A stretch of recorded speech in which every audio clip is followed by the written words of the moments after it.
play the game of stay away, but it costs more than I can pay. Without you I can't make my way. I surrender, dear. I may seem proud and I may act gay.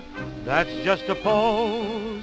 I'm not that way, 'cause deep down in my heart I say, I surrender, dear. Hi there, I'm David Duncan and welcome to Bing Crosby, The Hollywood Years. Well, it was at his first recording session of the year on the 19th of January 1931 that Bing sang what would become his first major solo hit of his career. Backed by the Gus Arnheim Orchestra and written by fellow rhythm boy Harry Barris, along with Gordon Clifford, the song I Surrender Dear became a smash hit. The king of comedy, Mack Sennett, was a visitor to the Coconut Grove and he saw the effect this song had on the crowd and invited Bing to make a screen test at his studio. Well, before long, Sennett had signed Bing to appear in a series of musical comedy shorts, the first one titled I Surrender Dear.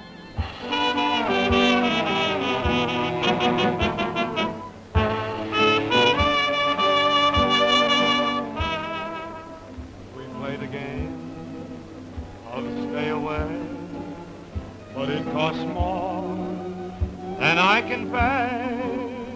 Without you I can't make my way.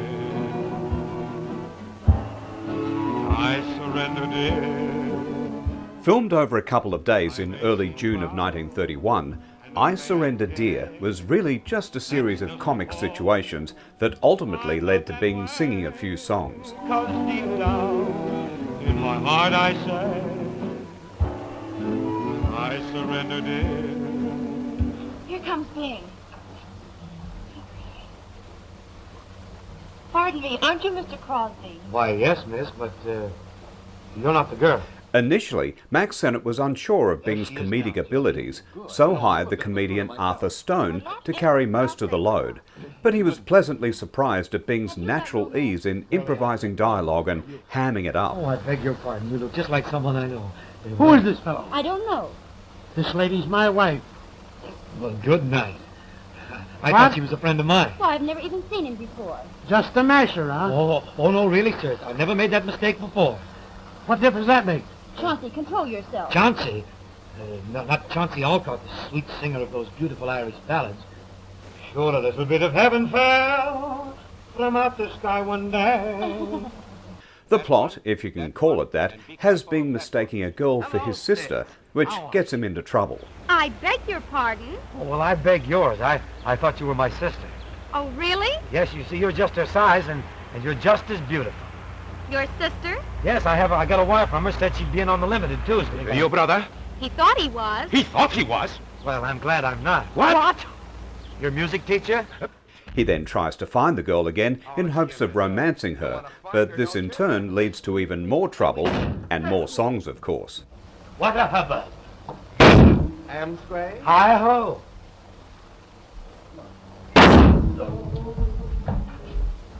I want you, I need you, more than you know. Whatever, don't ever tell me to go. Once more to have you, love would be grand. To live forever at your command. Where's the fire? Why, we're looking for a minister.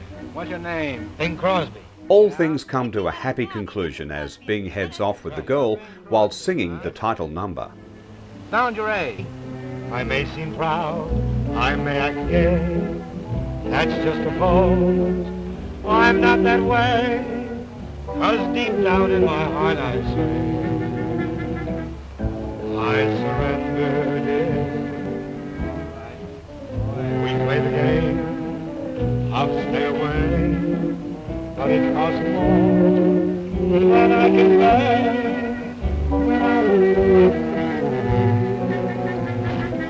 Well, it wasn't long after filming had concluded that Bing and the Rhythm Boys walked out of their contract with the Coconut Grove.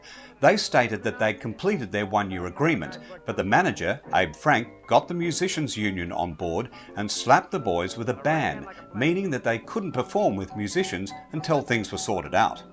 However, within a couple of weeks, Bing was back at the Senate studio to film his next short called One More Chance, but due to the musicians ban, this time he had to sing along to pre-recorded music tracks.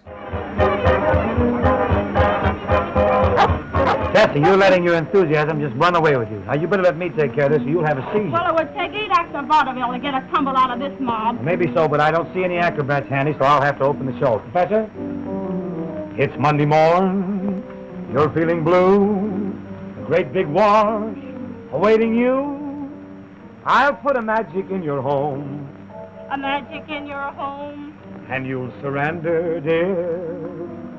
One More Chance has Bing playing a washing machine salesman, and as a point of interest, is one of the few films in his career that he plays a married man. Life can't be the same. A life can't be the same. You'll surrender, dear. After singing a parody of his hit song, I Surrender Dear, he calls his wife to tell her he's been promoted and that they're heading out west to California. Oh, honey, what do you think has happened? Uncle says you've been fired again. Oh, never mind that old fuss budget. I've been promoted, and we're going to California. So pack all our clothes at once.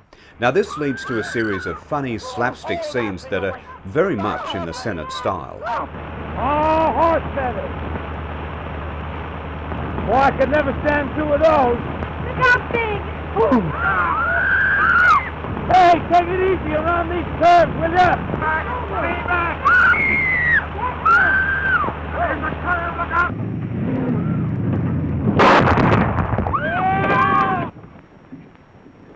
What fun, said little Rollo. Sing it, Big, will you? Why, sure, yeah. That's some machine. When skies are cloudy and gray, they're only gray for a day. So wrap your troubles in dreams, and you can dream your troubles away. Until that sunshine peeps through, there's only one thing to do. Wrap your troubles in dreams, and you can dream your troubles away. Now this film also marks the first time that Bing sang along to a pre-recording of his voice, which is significant in itself because it was 1931 and it was not standard practice in films for at least another few years. Did you go for a little music? I'd climb the highest mountain if I thought that when I climbed that mountain I'd find you.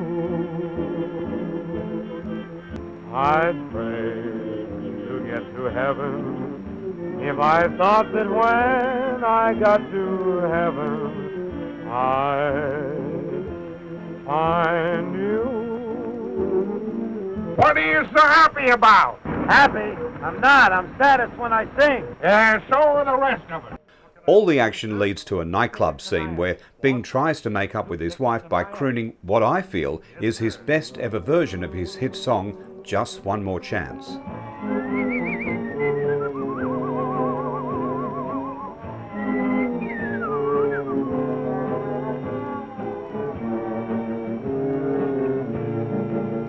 Oh, just one more night. Taste those kisses that enchant me. I would want no other if you'd but grant me. Could you grant me one more opportunity? I've learned the meaning of repentance. Now you're the jury at my trial.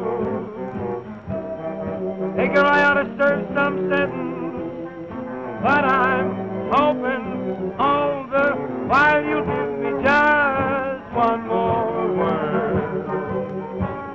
I said that I was glad to start out. Here I am, back to cry my my heart out for just one more chance.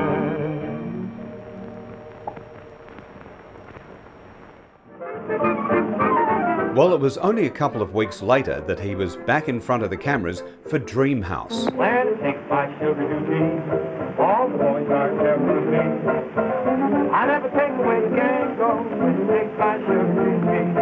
I'm riding down Nancy, she's my halfway she. I never take away the gang goes when it takes my sugar to tea. This time, Bing plays a plumber called Bing Fawcett, who heads over to his girlfriend's house to propose marriage, only to find that her mother is taking her away to Hollywood.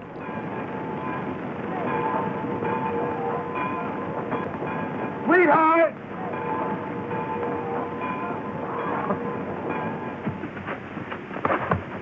Chasing after her, he discovers she's become a film star and engaged to another man. Now get out and stay out. I want to see Betty Brooks. Have you got an appointment? No, I don't need one. I'm engaged to her. Is your name Reginald Duncan? No, it's Bing Fawcett. Yeah? Yeah. Well, squirt your eyes over that.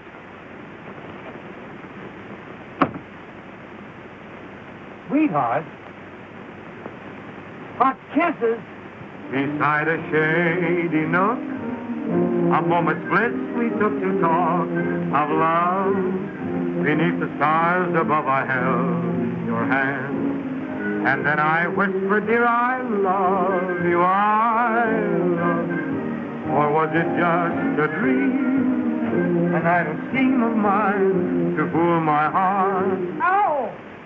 Now this, of course, doesn't deter Bing, who resorts to a host of tricks before finally winning her back. Betty, it's me. Bing! There's a little blue, cozy, bright and blue. Happiness is there, hiding everywhere. You will find. And though there's room enough for you and me, someday there may be room for three in the little blue that I built for you. Billboard Girl was his fourth short for Senate, shot in August of 1931, and has been falling in love with a girl on a billboard. Oh, just think, sweetheart. Only 5 more, and I'll be with you. So this is love.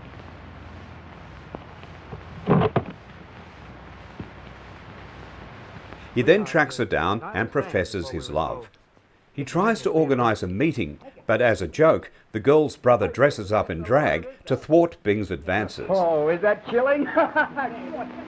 Were you sincere when you made a vow that night 'neath the moon above? That night when you said, I love you, were you sincere? I was on the level. Were you sincere when you held my hand and said you were mine alone? And I was your one and only. Were you sincere?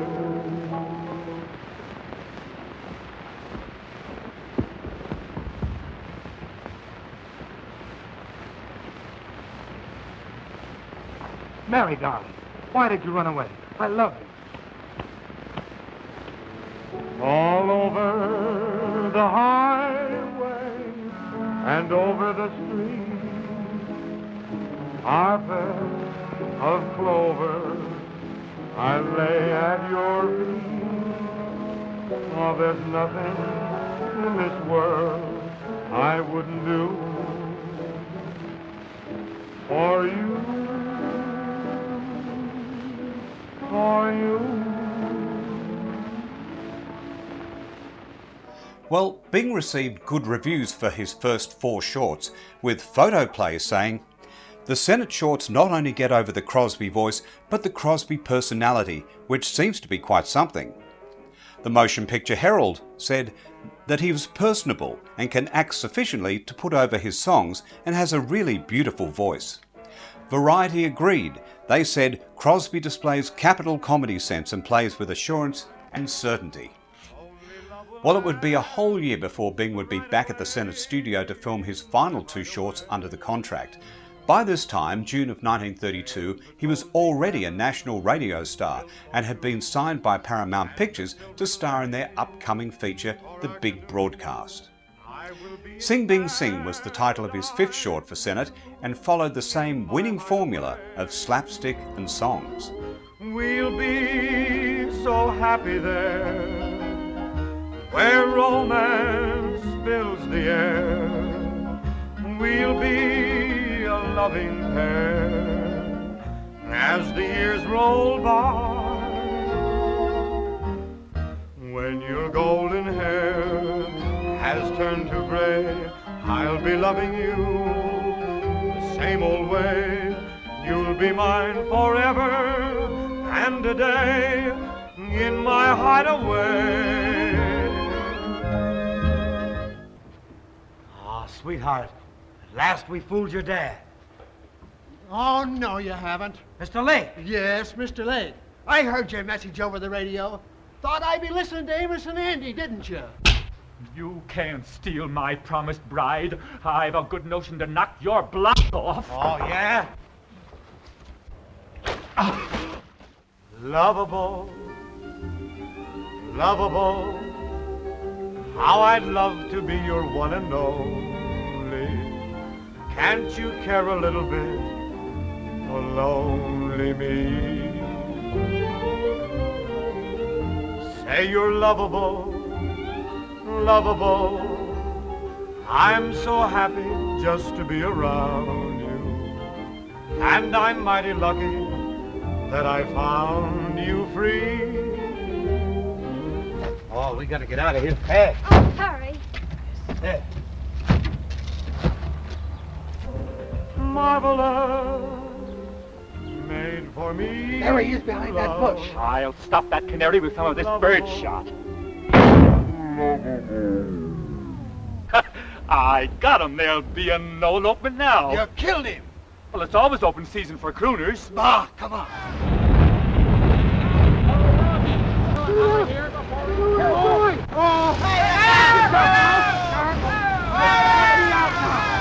We're sailing away from Dad. What a grand sensation. Sailing, say this isn't bad. You're my inspiration. Let me fly forever, and I can dream about your charms while I'm snuggled on your shoulder, and I'm cuddled in your arms. Well, Bing's final film for Senate was named after his theme song and was filmed in early July, literally just a few days before he was to report to Paramount to start work on The Big Broadcast. And just like in The Big Broadcast, he played a fictional version of himself. Your love will cling to me through the lonely daytime. Each night will bring to me the magic memory of Maytime. I know my heart won't beat again until the day we meet again. Sweetheart, goodbye. Auf Wiedersehen. Auf Wiedersehen, my dear.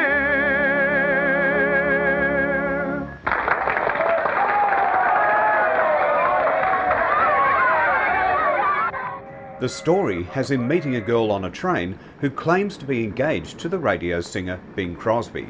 You're going to marry Bing Crosby? Sure. The fellow on the radio? Why, yes, sir.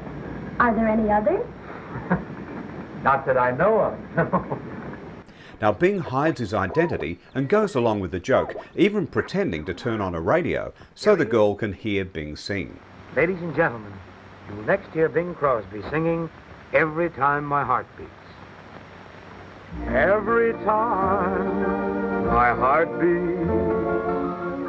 If you only knew,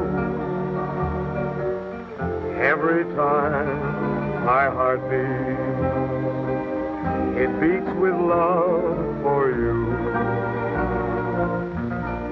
Every time my heart sighs, through the night or day, every time my heart sighs 'cause you're away. It's not long before the engagement is announced in the newspapers and Bing shows up at a gathering but has to prove that he is the one and only Bing. He is Bing Crosby. Oh, you think he is, eh? Well, he's a four-flusher. No, not a four-flusher. Just a crooner. A crooner. I take great pleasure in exposing this imposter. Imposter? Gilbert, I think you're horrid. It's my privilege. Well, partner, you abuse the privilege. Because I am Bing Crosby. Well, how are we going to prove it? Oh, that's easy. Sing a song, Mr. Bing Crosby. Yeah. We're in this together, you know. Where the blue of the night meets the gold of the day, someone waits for me.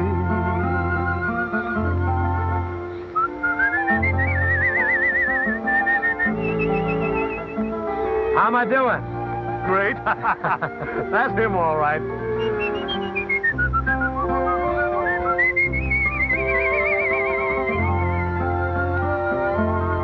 Now, all in all, the Max Sennett shorts were important in Bing's career as they got him used to performing in front of a camera, and because the dialogue was improvised, it helped him to not only relax, but to think on his feet.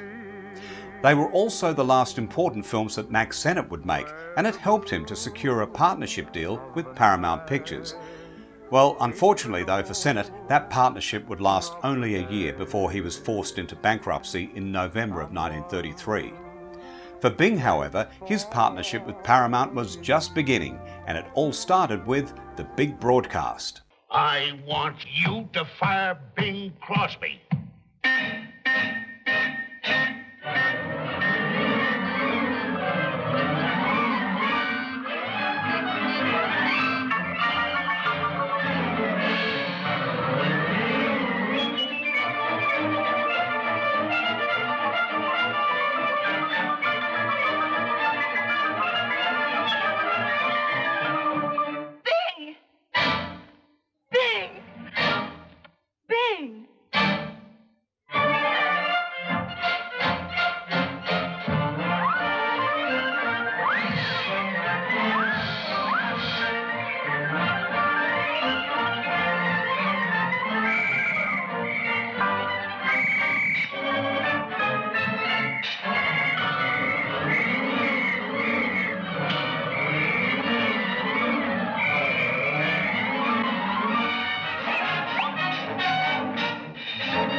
I surrender, dear. I may seem...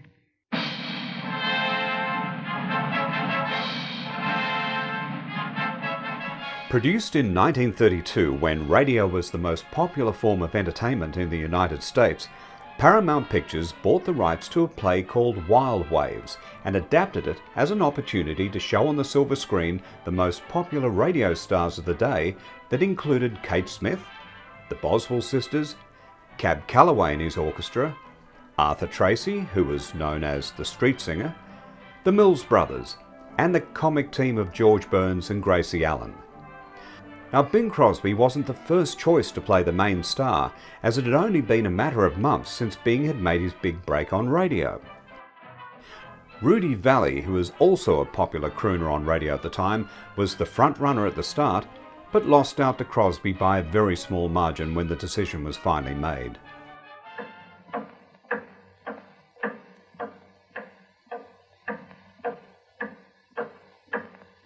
And so for the story. Well, it's nothing complex. Bing plays a version of himself, a radio singer named Bing Crosby, who's not only in love, but also unreliable, and finds himself fired from his radio station, which is run by George Burns. We may be seeing you later. Not seeing, suing. Hiya, pal. I'm buying. Now, having a few drinks in a speakeasy, he befriends an oil man from Texas, who's played by Stuart Irwin, and he's drowning his sorrows after being dumped by his girl. Crosby tries to cheer him up, but finds out that he himself has been jilted by his fiancée. Now this leads into a song by Arthur Tracy called Here Lies Love.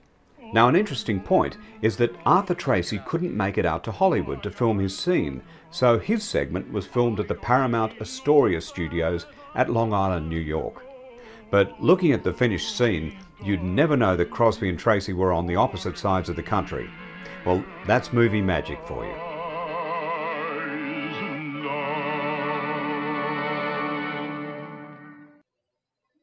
I can't face the future. Can you? Bing and Stuart Irwin's characters then make a suicide pact by gas, which only succeeds in blowing up Bing's apartment. Nursed Back to Health by the lovely Lila Hames, who is quite a popular female star in the early 1930s, Bing returns to the radio station where Stuart Irwin's character surprises everyone by buying the station and organising for a big broadcast of radio stars to help get the business out of trouble. So that's the basic plot line, but the film is helped along by Frank Tuttle's great direction and the inclusion of some really funny special effects and slapstick sequences reminiscent of the silent film days. Oh, and the film also features the song Please, that became a huge hit for Bing. Well, I think I know it.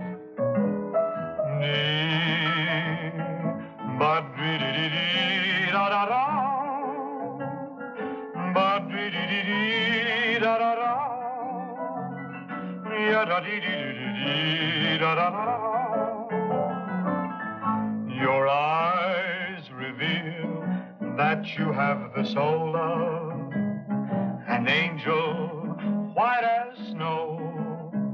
But how long must I play the role of a gloomy Romeo? Please.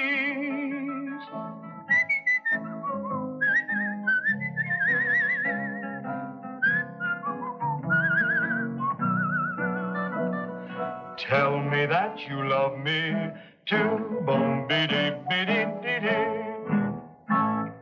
Well, I'll see you tonight, okay? Now the reviews were pretty good, with the New York American stating, Bing Crosby is the star, make no mistake about it. The Blue of the Night Boy is a picture personality, as he demonstrated in his two reelers. He has a camera face and a camera presence. Always at ease, he troops like a veteran. Now it's funny that they said that he has a camera face, the reason being that Bing's ears stuck out a fair bit, and early studio bosses stated that they couldn't photograph him. They suggested that he have an operation to flatten the ears, but Bing would have none of that, and so for his early feature films he had to have his ears glued back. But finally in 1934, when he was firmly established as a star, he demanded that they stay out, and that's how they remained. Dinah, should you wander to China, I would hop an ocean liner just to be with Dinah Lee. Now in the book by Gary Giddens, A Pocket Full of Dreams, it states, Paramount, reeling from the Depression, banked its future on Crosby. Despite several popular films, the studio lost nearly $16 million in 1932. In the time between the premiere of the big broadcast in New York on October 14th and the bankruptcy hearings on January the 26th, 1933, the studio offered Bing a $300,000 contract for 5 pictures to be made over 3 years. Someone waits for me. So the big broadcast is certainly an important film, not only because it was a real launching pad for Bing Crosby's film career, but because it showcased a lot of the major radio talent of the day and allowed people living outside the New York area to see what their favourite radio stars looked like. Gracie, how's your cousin? The one who died? Yes. Oh, he's all right now. Now, throughout the 1930s, Paramount continued the big broadcast series, firstly with the big broadcast of 1936, with Crosby appearing in a cameo segment, singing the song Wished on the Moon. Wished on the moon for something I never knew. Now, this was followed by the big broadcast of 1937 and the final in the series, the big broadcast of 1938, which is best remembered today for featuring a young Bob Hope in his film debut and singing what would become his theme song. Thanks for the memory of rainy afternoons, swingy Harlem tunes, motor trips and burning lips and burning toast and prunes. How lovely it was. Now, whilst these later films had their moments, in my opinion, the first was the best for sheer originality and entertainment. Please put his heart completely at ease. Won't you kiss him sweetly and please? Tell him that you love him too. Well, with the success of the big broadcast, Bing's Hollywood career was secured, and he would stay signed with Paramount Pictures until the mid-1950s. It was during this time that they would produce some of the best-loved movie musicals of Hollywood's golden era that would propel Bing to being one of the most successful film stars of the 20th century. I'm David Duncan. Thanks for watching.